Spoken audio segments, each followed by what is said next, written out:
All right, welcome back, guys. So we have another video going on here today. So what we're working on is on our Jaguar S-Type.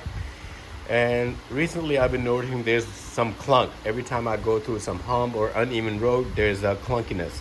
I have changed my sway bar lengths yesterday. So what we're gonna do today, we're gonna work on our sway bar bushing.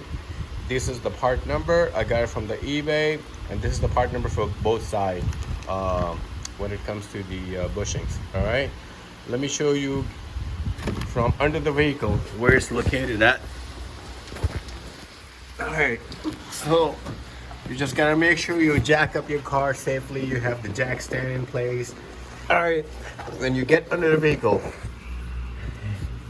this is the sway bar right here, and you gotta remove these 13 mm bolt. One is here, one up there, and once you remove this housing, it will expose the old bushing, the rubber bushing, and the other one is on the right side, and it is, let me get a better view.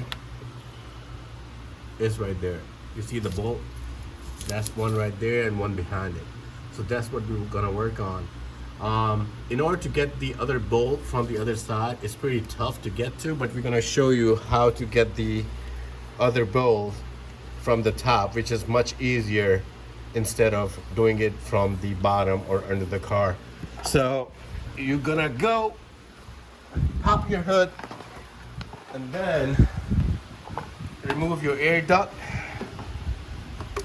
After removing that, it will expose the space, and that's the other bolt right there.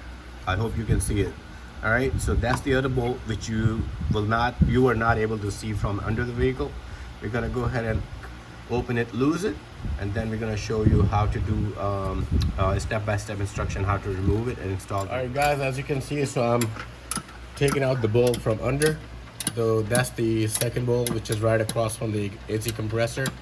Once you get this out, your clamp, the metal clamp, will come out, and you can remove the old rubber housing, the bushing, so-called. All right, stay tuned. All right, guys, so we have removed the 13 mm bolt from both sides. This is the C clamp coming out, and let's remove this sucker and see what kind of condition it's in. No wonder why. There we go. That's the answer to all the mystery. So apparently it was broken, by which the sway bar was touching this body right here and making that clunky, chunky noise. All right, so what we're gonna do, we're gonna go ahead and clean this up, clean the bracket, and then install the new part. All right, guys, so we're doing a side-by-side comparison on the part. This is the new part, this is the old part. As you can see, it's pretty beaten up, worn, torn, and it's just gone. And this is my new boot right here. Okay, again, this is the part number. I got it from the eBay. I got them both for like 30 bucks. Should you need it, just holler at them and they will get your parts in a couple days to you. All right, stay tuned. Now we're gonna go ahead and get under the car, install the new part. All right, guys, now we're gonna go ahead and install the new bushing on the sway bar. So just make sure this end goes at the bottom. So you touch this and you should be all good. All right, now we're gonna go ahead and push it in, put it on the sway bar. It's gonna be a little tough since it's new and it's kind of like very hard compared to the old part. So here, and I'm just gonna try to move it, and this side needs to go under straight. Okay, stay tuned. All right, guys, so we got the clamp back on it, and we're just putting our 13 mm bolt back in its place so we can tighten it up. But we're not gonna tighten it all the way until we're done with the right side over there. Then we're gonna tie them both together. All right, stay tuned, please. All right, guys, I'm back on the top, and there's the bolt right there, the 13mm, right where the light is. And we got the one on the bottom. There you go. He's touching the bolt. And we're gonna tighten that, and then we've already got the one at the bottom tightened pretty much.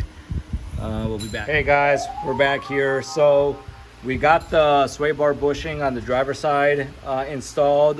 We showed you that process. We got the bracket back on. We got both the 13 millimeter bolts torqued according to the specifications. We put the duct back on. We put this vent connection on. We put the this connector back on. We actually did not end up doing the bushing, the sway bar bushing on the passenger side. That bushing looks to be fine. There's no deterioration that we can see, and there's no movement, and we didn't hear the clunking on that side. The clunking only came from the driver's side. And also, if you want to do that job, I mean, it's the same process. It's the same 2 bolts with the bracket on top, but it is more involved because you're gonna have to remove a few things to get access to the top bolt. It's quite a pain. It's not going to be easy. And we also noticed that there's a metal plate on top of that top bolt. Not really sure where that's coming from, and again, that's why it's an involved job. But you know, at least we were able to show you how to change the bushing on one side. Please like and subscribe, and we'll continue to make these videos for you. All right guys, good night.